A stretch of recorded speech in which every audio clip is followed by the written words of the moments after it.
जय हिंद साथियों, नमस्कार। कैसे हैं आप सब लोग? उम्मीद है सभी बहुत अच्छे हैं, शानदार, लाजवाब हैं। और आज एक बहुत पावन दिन, मैं कहूँगा कि भारत के इतिहास में एक वो स्वर्णिम दिन जिसको हमेशा हमेशा के लिए याद रखा जाएगा, जो इस इतिहास के स्वर्णिम पन्नों में सुनहरी कलम और सुनहरे ही अक्षरों से लिखा गया है। और दिन है स्वतंत्रता दिवस का दिन। आप सभी बहुत अच्छे से जानते हैं, सभी समझदार हैं, पढ़े लिखे हैं। क्यों स्वतंत्रता दिवस मनाया जाता है, क्या इसके पीछे की कहानी है? बस मैं तो कहूँगा कि अगर हम आज के स्तर पे कुछ कर सकें, तो आज के स्तर पे हमें ये सोचना है कि भाई, जिन्होंने इस देश को आज़ाद कराने के लिए अपना बलिदान दिया, सब कुछ अ, अपना न्योछावर कर दिया, हमें उसको बस बनाए रखने के लिए हर तरह से इस देश के निर्माण में अपनी भागीदारी करनी है। और देश के निर्माण में भागीदारी केवल ऐसा नहीं है कि अब जब आप बॉर्डर पे खड़े होते हैं या केवल आप वहाँ होते हैं। देखिए, उनका तो रोल एक अलग ही है, उनकी तो बात एक अलग ही है। बस देश की भागीदारी में निर्माण आप अपने तरीके से भी कर सकते हैं। आप किसी ऑफिस में जाके सरकारी नौकरी कर रहे होंगे, किसी भी गवर्नमेंट जॉब में आप बैठे होंगे, तो आप देश के लिए प्रत्यक्ष रूप से भागीदार हैं देश के निर्माण के। या आप किसी मतलब जो साथी, मैं तो कहूँगा आप सब लोग तो खैर सरकारी नौकरी वाले हैं, जो साथी प्राइवेट नौकरी वाले भी हैं, वो भी देश की भागीदारी में बड़ी अहम भूमिका निभा रहे हैं। उसके अलावा हम अपने स्तर पर भाई पेड़ लगाकर, पॉलीथीन को कम करके, पॉल्यूशन को कम करके, इन सब चीज़ों को कम करके भी देश की भागीदारी में जरूर सहयोग अपना कर सकते हैं। चलिए, सभी को बहुत सारी शुभकामनाएं स्वतंत्रता दिवस की। बाकी सब लोग आप समझदार हैं, सारी चीज़ें अच्छे से जानते हैं। बच्चे, अभी हमें कंप्लीट करना है गैसों का प्रेशर, गैसों का दाब। अभी तक हम ठोसों का दाब और द्रवों का दाब बड़े अच्छे से समझ चुके हैं। सॉलिड के प्रेशर को हमने बहुत अच्छे से पढ़ा, लिक्विड के प्रेशर को हमने बहुत अच्छे से पढ़ा। अब बारी है कि हम गैस के प्रेशर को पढ़ेंगे। तो हेडिंग डालेंगे गैस प्रेशर। गैस प्रेशर यानी कि गैसों का दाब। ठीक है, देखिए क्या होता है गैस प्रेशर, गैसों का दाब। अब कौन सी गैस का दाब हमें पढ़ना है? वायुमंडल में तो, या हम देखें तो हमारे आसपास बहुत सारी गैसें हैं, hydrogen, nitrogen, oxygen, helium, neon, argon, krypton, xenon, radon. क्या सभी का पढ़ना है? जी नहीं, सभी का हमें नहीं पढ़ना है।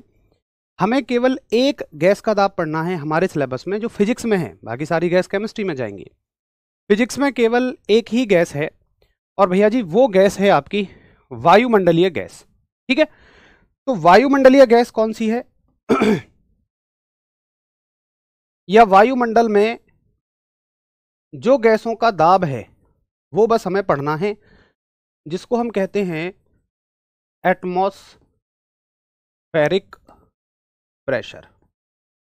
ठीक है, वायुमंडलीय दाब, एटमॉस्फेरिक प्रेशर। तो आप लिखेंगे कि वायुमंडलीय दाब क्या है। देखो, आपको पता है कि कितने किलोमीटर ऊपर हमारा वायुमंडल है? तो भाई अगर आप देखें, हम पृथ्वी पर रहते हैं सतह पर। ये शायद कुछ साथी इस विडोब में रहते हैं कि हम अंदर रहते हैं, नहीं, आप पृथ्वी की सतह पर रहते हैं। और इससे 12 किलोमीटर ऊंचाई तक, लगभग 12 है, आप बेहतर जानते होंगे, ज्योग्राफी के स्टूडेंट हैं, लगभग 12 किलोमीटर ऊंचाई तक हमारा एटमॉस्फेयर है। यानी यहां पर हवा है प्लस गैसें हैं। जितना जो आपको नजर आता है, बादल नजर आते हों, धूल नजर आते हों, वो सब यहीं तक है। इसके ऊपर खाली जगह है, कुछ नहीं है, ना कोई ठोस है, ना द्रव है, ना गैस है। और उस खाली जगह को ही हम निर्वात कहते हैं, वैक्यूम कहते हैं। हम आगे और वैक्यूम के बारे में अच्छे से जानेंगे। बट मेरे कहने का मतलब है कि 12 किलोमीटर ऊपर तक हवा है, गैस है। भाई 12 किलोमीटर ऊंचाई कम नहीं होती है। ये 12 किलोमीटर की हवा, गैस हमें लगातार दबा रही हैं। तो इनको क्या बोलोगे आप? यही वायुमंडलीय दाब है। अब आप कहोगे भैया हमें ये महसूस क्यों नहीं होता? देखो, ये कम नहीं होता, अभी मैं आपको दिखाऊंगा, अच्छा खासा दाब होता है। लेकिन भैया जी हमें ये महसूस क्यों नहीं होता? साहब, महसूस इसलिए नहीं होता क्योंकि आपके शरीर का नेचर ने प्रेशर उससे ज़्यादा बनाया है। तो वो आपको दबाने की कोशिश करता है, शरीर का प्रेशर ऊपर की तरफ मेंटेन हो जाता है। उसके अलावा दूसरा रीज़न एक ये भी है कि हम उसको बचपन से झेलते हुए आ रहे हैं, तो हमें बहुत ज़्यादा फर्क उसका नहीं पड़ता, ये भी है। तो वायुमंडलीय दाब जो है, एटमॉस्फेरिक प्रेशर जो है, उसकी परिभाषा क्या है? कि हमारे वायुमंडल में मौजूद गैसों का दाब। ये समझ में आया सभी को? थम्स अप करिए। वायुमंडल में उपस्थित गैसों का दाब, ठीक है, यानी कि pressure of gases, pressure of gases present in atmosphere, pressure of gases present in atmosphere, इसी को हम वायुमंडलीय दाब कहते हैं, ठीक है। सर्वे लिखकर आ रहा है, हो सकता है कोई नया ऑप्शन ऐड हुआ हो टीचर्स के फीडबैक का, तो आपको जो उचित लगे, जो जैसा आप टीचर से समझते हैं, वो सर्वे बिल्कुल उसमें सही सही दीजिएगा। कोई प्रभाव में आकर ऐसा नहीं है कि आपको अच्छा सर्वे देना है या गलत सर्वे देना है, बिल्कुल जेन्युइन तरीके से सर्वे दीजिए, वो बेहतर करने के लिए होगा। ब्लैक बोर्ड पर बहुत सारा रिफ्लेक्शन पड़ता है, आप लोगों की हमेशा कंप्लेंट होती थी, इस वजह से हमने इस बोर्ड का इस्तेमाल किया। तो फटाफट से नोट करेंगे कि जी भैया ठीक है, ये बात मुझे आपकी समझ में आ चुकी है।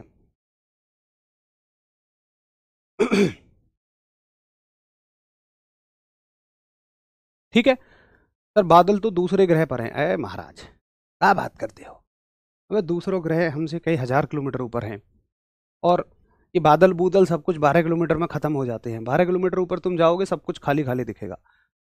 भगवान करे आपको जल्दी से एरोप्लेन में बैठने का मौका मिले, आप देखेंगे एरोप्लेन ऊपर चले जाते हैं एटमॉस्फेयर से, तो आप देखेंगे कि वहाँ पर मतलब प्रॉपर एटमॉस्फेयर से नहीं जाते हैं, बादल बूदल तो एटमॉस्फेयर की पहली लेयर में ही ढह जाते हैं, उससे ऊपर एरोप्लेन चलते हैं।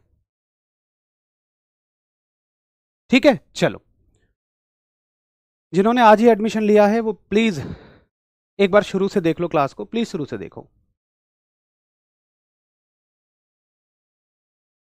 चलिए क्लियर।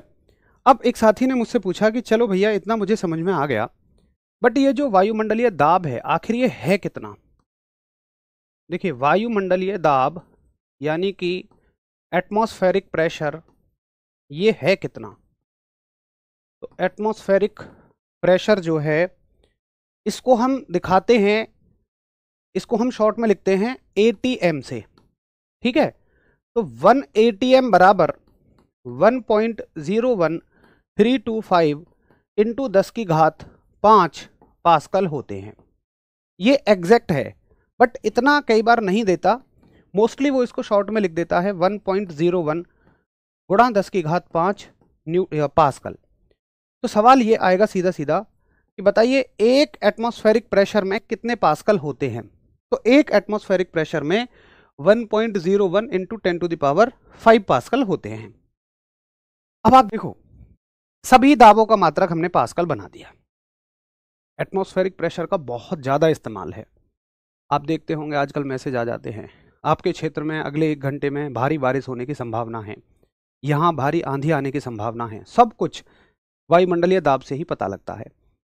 वायुमंडलीय दाब ने कहा ओ भैया सुनो, मैं तो बहुत इंपॉर्टेंट चीज हूं, तुमने चाकू के दाब का भी पास्कल कह दिया, छुरी के दाब का भी पास्कल कह दिया, पटरियों के दाब का भी पास्कल कह दिया, मेरे दाब का भी पास्कल कहोगे? नहीं, मेरे लिए कुछ इंपॉर्टेंट अलग बनाओ। असल में देखो ये तो समझाने की बात है, जो चीजें अलग तरह से इस्तेमाल में होती हैं, भाई इसके दाब को आप चाकू के दाब से तो कंपेयर नहीं करोगे। दूसरी चीज देखो अंकित भाई का मुझे स्क्रीनशॉट दे दो। दूसरी चीज आप ये तो मतलब मैं कह रहा हूं कि कहीं पे 10 पास्कल का दाब है, तो क्या उससे पता लग रहा है कि हम कहीं हवा के दाब की बात कर रहे हैं या वायुमंडलीय दाब की बात कर रहे हैं? नहीं ना। तो हमें क्या करना है, इसके लिए अलग एक मात्रक बनाना रहा, जिससे बस पता लग जाए। मात्रक अलग क्यों बनाए जाते हैं? जिससे कि पता लग जाए कि अच्छा इसके बारे में बात हो रही है। तो हमने वायुमंडलीय दाब का एक स्पेशल मात्रक बनाया, इसी में नोट डाल के लिखते रहेंगे। जो स्पेशल मात्रक है वायुमंडलीय दाब का, मापने को तो आप इसको पास्कल में मापो, न्यूटन पर मीटर स्क्वायर में मापो, लेकिन स्पेशल मात्रक जो है वायुमंडलीय दाब का, unit of atmospheric pressure, proper unit of atmospheric pressure, वो बनाई हमने बार। ठीक है, प्रॉपर यूनिट हमने एटमॉस्फेरिक प्रेशर की बार बनाई। सवाल आएगा बार किसका मात्रक है? तो ये एटमॉस्फेरिक प्रेशर का मात्रक है। अब मैं कहूं कि कहीं पे 5 बार का दाब है, तो मुझे कहने की जरूरत नहीं है कि ये हवा के दाब की बात चल रही है, कोई भी तुरंत समझ जाएगा ये एटमॉस्फेरिक प्रेशर की बात चल रही है, ये वायुमंडलीय दाब की बात चल रही है। आगे बात समझ में? आगे देखिए आपसे पूछा जाएगा कि एक बार में कितने पास्कल, तो आप कहोगे एक बार में 10 की घात 5 पास्कल होते हैं। ये एक रिलेशन आप याद रखोगे, एक बार में 10 की घात 5 पास्कल होते हैं। इसी के आधार पर हम इसको चेंज कर सकते हैं। कैसे चेंज कर सकते हैं भाई? देखो, 10 की घात 5 पास्कल की जगह मैं एक बार लिख सकता हूं, यानी इसकी जगह कितना लिख दूंगा? एक बार। तो ये कितना हो जाएगा? 1.01 बार। यानी कि एटमॉस्फेरिक प्रेशर को, वायुमंडलीय दाब को अगर पास्कल में पूछे तो ये हो जाएगा, अगर बार में पूछेगा तो ये हो जाएगा। ठीक है, पास्कल में पूछे तो ये, बार में पूछे तो ये हो जाएगा। अब बार कहां से आता है भाई? बार बैरोमीटर से आता है। बैरोमीटर दाब मापने का यंत्र होता है, लिख सकते हो चाहे तो वायुमंडलीय दाब को मापने का यंत्र। हालांकि हमने मापक यंत्रों में लिखा था, तो बैरोमीटर है वायुमंडलीय दाब मापने का यंत्र, instrument to measure atmospheric pressure. ये कौन है आपका? बैरोमीटर। ठीक है, अब यहां हम कह सकते हैं कि गैसों का दाब खत्म, और उसके साथ ही ये चैप्टर भी हमारा खत्म। अब हमारा नया चैप्टर शुरू होगा जिसका नाम होगा वेव, यानी कि तरंग। और कल आपकी छुट्टी रहेगी, परसों भी छुट्टी, मंडे को वो चैप्टर शुरू होगा। अभी मैं इस चैप्टर को शुरू नहीं कर रहा हूं क्योंकि आज आप जानते हैं 15 अगस्त है, तो हमारे यहाँ फ्लैग होस्टिंग होने वाली है। बस अंकित सर पहुंच गए हैं, सभी अध्यापक पहुंच गए हैं। फ्लैग होस्टिंग के समय नेशनल एंथम भी होगा, तो उसके लिए फिर बंद छत नहीं होनी चाहिए, हमें सबको बाहर जाना ही पड़ेगा।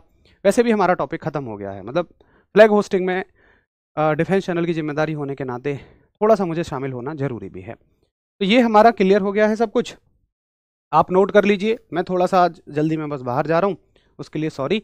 बाकी हम लोग अच्छे से इसको मंडे को पढ़ेंगे।